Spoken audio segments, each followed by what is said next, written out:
Welcome to the One Star Weakfoot Show, your one-stop shop for player reviews, starring your host, One Star Weakfoot, and our review specialist, One Star Weakfoot. Good evening and welcome to the One Star Weakfoot Show, your one-stop shop for player reviews. I'm going to be your host today, One Star Weakfoot, and I really appreciate you still rocking with me. Even though FIFA is on its last legs, we still coming and we still coming strong. So, as you can tell by the thumbnail today, I'm going to be reviewing two icons a lot of you guys have asked for reviews of. The first player is going to be 93 rated Moments Lineker, and a fun fact about this card is that he is the only Everton icon on the game. So when I do my Everton weekend league, he'll definitely be in the squad. He's 5'10". He has high-low work rates. He's right-footed with the 3-star skills and 4-star weak foot. I played 4 games in division rivals with him. I got 4 goals and 1 assist. Before we go any further, if you're enjoying the content, if you want more player reviews, do me a favor, hit the like button down below. And if you're new to the channel, please consider subscribing to the channel. I appreciate all you guys at home for watching this video. So, we look at this guy's stats. I mean, he has some very important stats here. I mean, his pace is definitely going to be good. His shooting stats are almost maxed out. I mean, the important stats are pretty much maxed out with the 99 finishing and the 99 attack positioning. Unfortunately, he doesn't have any good shooting traits, but with his finishing stats, I don't think that's going to be an issue. His passing stats are mediocre, I'm not going to lie. 73 vision, 73 long passing are not what you want to see on any player at this stage of the game. His dribbling stats are, once again, hit or miss. I mean, 95 composure is great, 91 ball control, 94 reactions. Once again, great. But the thing that makes me question this card is his 85 agility, his 82 balance, his 87 dribbling, the fact that he's 5'10". Is that gonna hinder him in game? We're gonna find out. His physical stats are pretty solid. He has 80 strength, 87 stamina, 81 jumping, and that should definitely add another aspect to this card. The next card we're gonna talk about though is gonna be 94 rated Moments Van Basten. And I know you guys know about the controversy that happened with Van Basten earlier in the year. I thought that was it. I thought we were never going to see him in FIFA again. Next thing you know, Moments comes out and we got Moments Van Basten. He's 6'2". He has medium work rates. He's right-footed with the same skill move and weak foot combination as his adversary in this episode. I played 4 games in division rivals. I got 3 goals and 1 assist. And we look at this card, just like Lineker, he has some great stats, he has some poor stats. His pace is a bit questionable at this stage of the game. His shooting stats are of course going to be insane. What separates him from Lineker is the fact that he does have the finesse and the outside foot shot traits, and I hear this guy's shot is absolutely broken. His passing stats are even worse than Lineker's, which I don't like. His dribbling stats do look better on paper, but he's 6'2", which is 4 inches taller than Lineker, and he has the 79 balance. His physical stats are decent as well. He has 84 strength, 90 jumping, 88 heading accuracy, which all should add another aspect to this game. Real quick, I'm going to be showing you guys the formation I'm rocking with for this episode. I tried to make it fun. I'm tired of the meta. There is nothing to play for at this moment in time. So we're playing 3 at the back, and we're not playing the 3-5-2. We're playing the more aggressive version pretty much of the 3-5-2 with the 3-4-1-2. These are the tactics as you guys see here. Pretty much just all out attack. Van Basten's going to be left striker, being that he does have the finesse shot trait. We got Lineker as our right striker, and Mbappe as the cam. Awar and Danny Carvajal are going to be the wide mids. Modric and Sanchez are going to be our CMs, and our back 3 of course had to be Alaba, Boateng, and Maldini.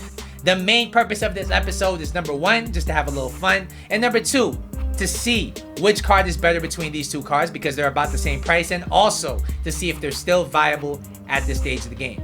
To help you find that out, we're going to take you over to our review specialist in the studios, One Star Weakfoot. Take it away. Thanks, One Star. So, we're going to be talking about 2 icon strikers today. We're putting them head to head. Which one is worth 275,000 coins? I mean, arguably, none of them are worth it, being that players like Neymar are now 190k on the market. But as far as icon strikers go, if you're on a budget, I would suggest Lineker. We're going to break down the stats though so you know exactly what to expect at home. So, first we're going to talk about the pace, and both of these cards just don't feel quick enough for the current meta of the game. I mean, with this team of the season power creep, everybody and their mom has over 90 pace. I mean, you got 90 pace in the midfield, 90 pace on your center backs, 90 pace on the attackers, and both of these cards are pretty slow in comparison. You got Van Basten, who feels clunky already, being that he's 6'2", and getting him behind is just something you shouldn't set him to do. I mean, he has the medium attacking work rates, he has 86 pace, and while he's not slow by any means, he's just not quick enough to get in behind. You got Lineker on the other hand, who has +4 pace, who's shorter than Van Basten, and you can set him in to get in behind. He has high attacking work rates. On top of that, he does have the pace to get in behind from time to time. That being said, if he does get in behind, I would not necessarily really stay in behind with him. I would just bring it back. Overall, the pace battle has to go to Lineker, but both of them aren't the quickest off the mark at this stage of the game. Next, we're going to talk about shooting, and I think between these two cards, Van Basten definitely has the better shot, and I think it really comes down to the fact that he has the outside the foot and finesse shot traits. If you give this guy just a ½ inch in the box, this guy's gonna find the back of the net. Even from outside the box, this guy is very lethal. That being said, Lineker's shot is not far behind. Both of them have essentially maxed out finishing and maxed out attack positioning, and in game, you can definitely notice that their runs are very intelligent. Despite the fact Van Basten has the medium attacking work rates, I still really enjoy this positioning. Lineker was somebody like a poor man's Vardy, in the sense that he's always on the last defender, looking in to get him behind, and he really was pretty good at that. If you get either one of them on their preferred foot from the right angle, it's pretty much guaranteed to hit the back of the net. Where I do prefer Lineker though is the fact that he does have more pace to create havoc and add more versatility to his game in that regard. That being said though, I think the shooting battle has to go to Marco Van Basten. Next, we'll talk about passing, and passing is neither one of their strong suits. I will say, I set Van Basten to balance. I set Lineker to get him behind. So Van Basten was the guy I was playing in a target man role. And in game, I didn't really enjoy his passing. I think it's a few things at play here. Number one is his mediocre passing stats. He's just not a great passer even in the best conditions. Number two, you got the fact that he's clunky. He's constantly off balance, especially in delayed gameplay, and that made his passing feel even worse in game. You got Lineker, who can make the simple passes. He's not going to let you down as far as build-up play goes, but he's not a playmaker by any stretch. And if you decide to long pass it or do anything remotely creative with this card, he's not the best at it. That being said, between these two cards, I do think Lineker does have the upper hand as far as passing goes. Next, we'll talk about dribbling, and I think this is the most important stat here, being that they're both not the best dribblers. This could be the make or break stat of this episode, and I think it is. We're going to be talking about Lineker's dribbling first, and in game, he was surprisingly smooth as far as left stick dribbling, as far as strafe dribbling, as far as just holding the ball in and around the box and looking for an opening to score.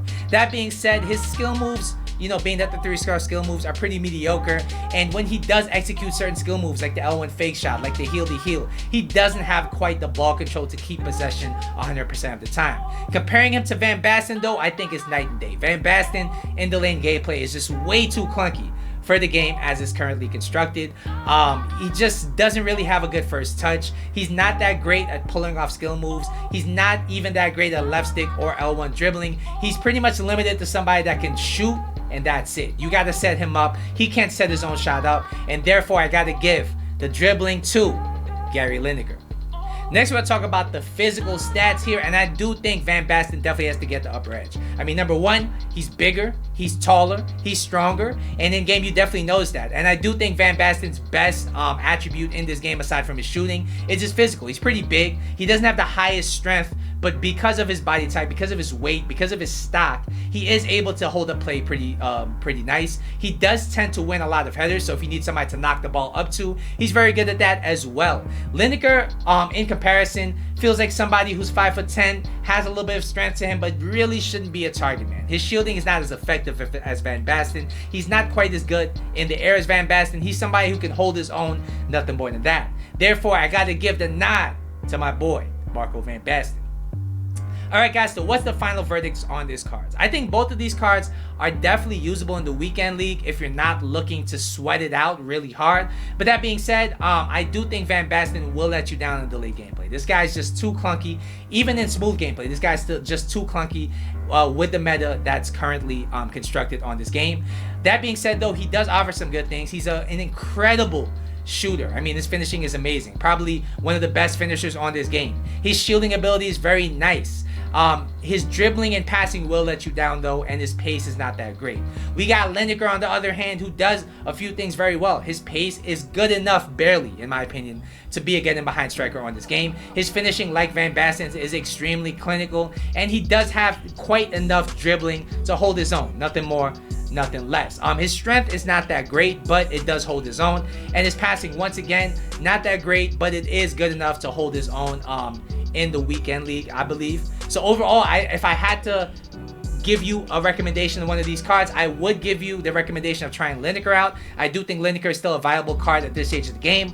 Van Basten will be great for players who want that big, strong striker, but he's not really a meta card. I wouldn't really recommend him. Overall, I do think both of them are slightly overpriced, but as far as icon strikers go, they're not a horrible value either. Alright guys, so that's going to be my double review. Hopefully you guys enjoyed it. Once again, don't forget to like and subscribe. I'll see you guys in the next episode, but until then,